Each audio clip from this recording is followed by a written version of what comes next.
Emma Hinze there in that turquoise jersey. Just a little bit further down the track, Lauren Jeunesse at the top of the track, nearest our shot. I think that graphic said Emma Hinze versus Dennis Dimitri. It did. That's a surprise. As fascinating as that round would be, I don't think that's what we're going to see today. I don't know. Maybe it's a Chupa Chup competition a little bit later on. I'll have the Coca-Cola flavour, please. Lauren Jeunesse, it is then with the burden, I think it's fair to say, of trying to unpick Emma Hinze. Yeah, well, what an opportunity, though. And Canadian track cycling is really, really on the up. They had a velodrome built in Milton a few years ago. For a very long time, they had no indoor velodrome in the whole of Canada, and it's fascinating to see how well their riders have been developing. Kelsey Mitchell, the teammate, of course, won the Olympic Games, gold medal there in the sprint competition. And Lauren Jeunesse here is up against the world champion. So, yeah, you just got to grab these opportunities and go with it.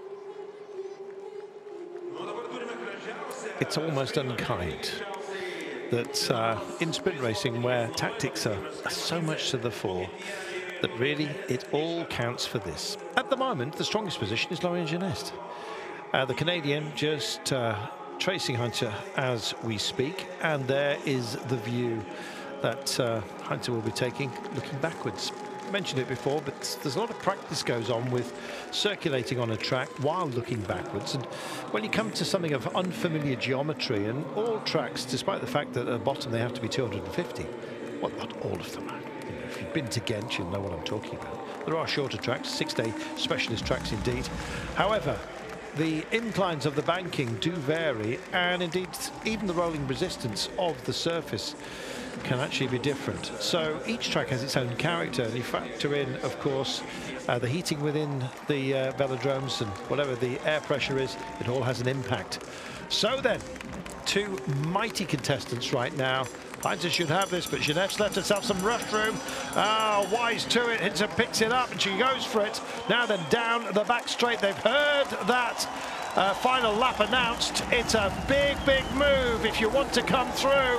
And right now, the leader overall looks like she owns it, and does. Yeah, brilliant work there by Hinze of Germany, showing why she is the leader in this competition. But Jeunesse really pushed her all the way, but she had the longer way to come round there. So she was sort of on the hip for a while, and of course it is slightly longer to be on the outside on the velodrome. And there was a moment where I thought she might get it, I thought she might have a sort of second kick there in her to put a little bit more power down, but it was the multiple world champion Emma Hinze there. Just seeing sort of Kelsey Mitchell there cheering on her teammate. Absolutely love to see that. So Kelsey Mitchell missing out on this final, the Olympic sprint.